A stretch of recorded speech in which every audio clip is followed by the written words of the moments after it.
Hi, I'm Dana Obleman. This video is for my free sleep course for babies 13 to 24 months right here on YouTube. If you feel like you could use some more guidance, and check out Sleep Sense Plus, the link is in the description below.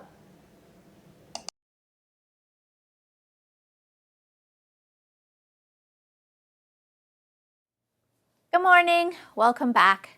Today I want to talk a little bit about something else that can potentially derail your sleep success, and that is sickness. So let me give you some ways in which you can sail through sickness relatively well without undoing all of your hard work. So when we're sick, it makes a whole lot of sense that we need more sleep. We have a lot of repair and recovery to do when we're ill. But the sad part about being sick is that our sleep tends to be very fragmented because of it. So that coughing or that runny nose is waking us up repeatedly, and we're just really not getting great quality sleep. So that's going to happen when your child's sick. There's absolutely no way around it. She's going to have frequent nighttime wake-ups when she's sick, and naps most likely won't be as long as they normally are. So what I always suggest to people, some of the biggest mistakes people make when their children are sick, the number one biggest mistake people make is that they bring their baby into bed with them.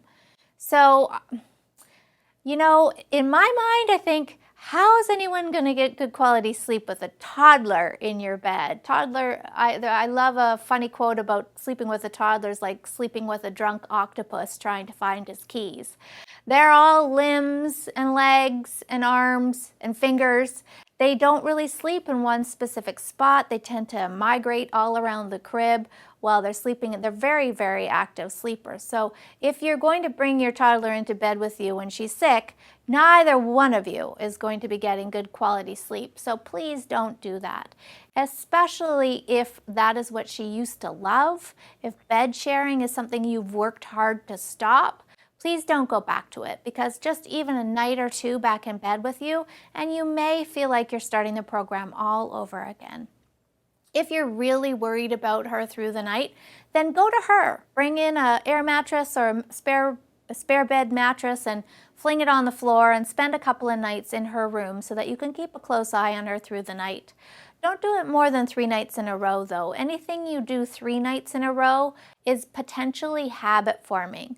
So on the 4th night, she might be expecting you to still be there, and when you're not, that can be cause for some protest and alarm. So just a couple of nights, keep an eye. Another thing people do when a baby is sick is they start to feed again in the night. Now, if your doctor has suggested you include some sort of a nighttime feed, if she's had a fever for several days, sometimes they recommend this. Absolutely follow your doctor's recommendations, but again, keeping an eye on hopefully not longer than 3 nights in a row, or it can be a habit again. The good news is she really shouldn't need any calories. Maybe she might need a drink of water, and that would be okay. But as far as feed goes with this age group, chances are high that she won't need it anyways. So increase your comfort level. That is absolutely okay and completely appropriate to do when your child is sick.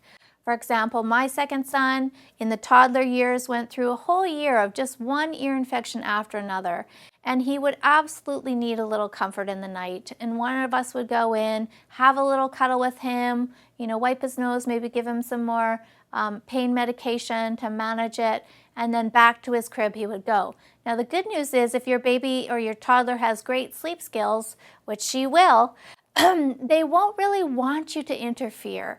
With my son, he would happily have a cuddle with us, but when he was ready, he would usually point towards his crib or push away from us and be like, hey, enough's enough, and go back to his crib and use his own skills to get back to sleep. So really don't push that too hard. You certainly don't want to start rocking your child to sleep in the middle of the night, because again, then we have a brand new habit. So those are the most important 2 things you can do when your child is sick. So you don't have to wait 10 minutes before you go in. You could go in as soon as you hear them if you know they're ill, and offer some support and just some love even when a child is sick. And this should sail over relatively well. If for whatever, let's say you lost the road a little bit, you went back to old habits and now you feel stuck in them again, then the good news is your child can do this. She's already proven to you that she's capable of learning this skill and using it well. So all we have to do now is remind her that she knows how to do this, that she's got her skills. And I would do a faster version of stay in the room. So just 2 nights in each location until you're completely out of the room. And that'll get you right back on track again. Okay, night 10 tonight. This is a big transition night for a lot of you. If you haven't really felt like your child's that concerned with you being there or not, or they don't even seem to really notice you anymore, then tonight I want you to just leave the room. Don't make a big production about it. Don't say anything. Just do your routine as normal, and when it goes to walking to that chair, you just keep right on going and out the door. Now, occasionally night 10, even if she's not been noticing you at the door and now you're completely gone, sometimes there's a little mild protest. So it can be a bit of a regression night.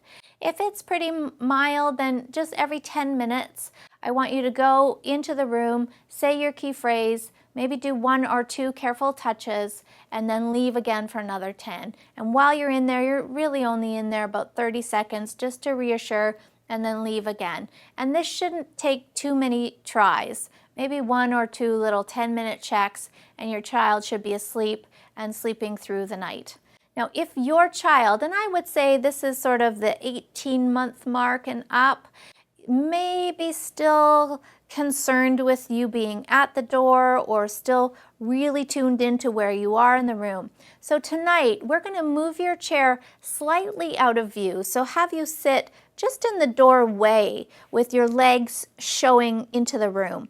Not all of your body, but some of your body. Because what we're trying to do is work you out of the room more gently than being in the room and bang, completely out of the room. Now we're kind of doing a wean around the doorway. And this is a lot easier on toddlers who are still really connected to you being there. Same rules apply. If they're not cooperating, you give your 1 warning consequence. You would just close the door all the way if they're not cooperating. But otherwise, we're sitting just slightly out of view tonight. All right, everybody. See you tomorrow. Bye for now.